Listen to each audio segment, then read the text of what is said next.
So for 25 years, in the boughs of the Marshall family Christmas tree, there was always a little white envelope.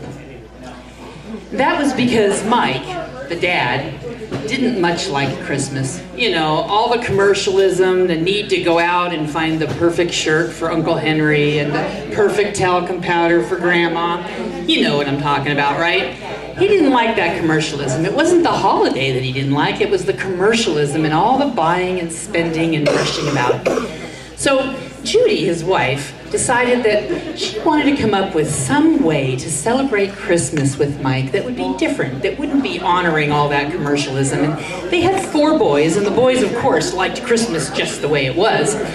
And Judy thought about this for several years, and she continued to just buy him the same shirt and tie and socks and underwear, until one year when their oldest boy was 12 years old.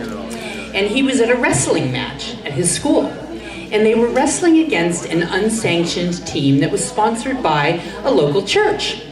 Well, the school kids had beautiful new uniforms and helmets and gorgeous new wrestling shoes.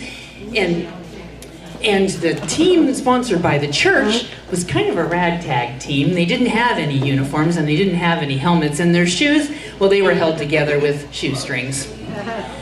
So Mike watched these kids, and unfortunately that ragtag team didn't win one match. And he turned to Judy and he said, "It's such a shame. Those kids have such a great spirit. Their hearts would be so warmed if they could just win one game, one match, one wrestling match. It would make all the difference in the world for them." Well, Judy thought about that, and she thought, here's my chance. So that Christmas, instead of buying Mike that usual tie and socks and shirt and underwear, she put a white envelope in the Christmas tree. And after all the presents were bought and the Christmas morning living room looked like it's supposed to look with 4 kids, she had one of the youngest child, go up and get the white envelope and give it to their dad. Inside was a note that said, "This Christmas, instead of the usual stuff, because you don't need that stuff, I decided to buy that ragtag wrestling team uniforms, helmets, and shoes." And so for 25 years, every Christmas, Judy would find something wonderful to do in honor of Mike for Christmas and put that white envelope in the boughs of the Christmas tree. One year it was paying the first and last month's rent and a security deposit for 2 elderly brothers that lived down the street because their house had burned down.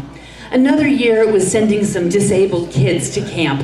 Every year she found something wonderful to do, and she put the note in the white envelope, and the youngest would always bring the envelope to Dad on Christmas morning. Well, 25 years went by, and the boys grew up and started their own families, and then the family lost Mike to cancer. And Judy said, "You know, guys, I don't think I can do Christmas this year. I'm just too sad. Let's just skip it. I'll just skip it. You guys do Christmas with your families, and I'll just skip it, and next year maybe I'll feel more up to celebrating." Well, the boys were not going to have this. So they decided they were going to have Christmas at the eldest's house. So the youngest went to pick up Mom on Christmas Eve, and she came over, reluctantly, but she came over. And they had Christmas Eve dinner, and they went to midnight mass, and she slept on the couch and woke up at 4:30 in the morning with those grandkids.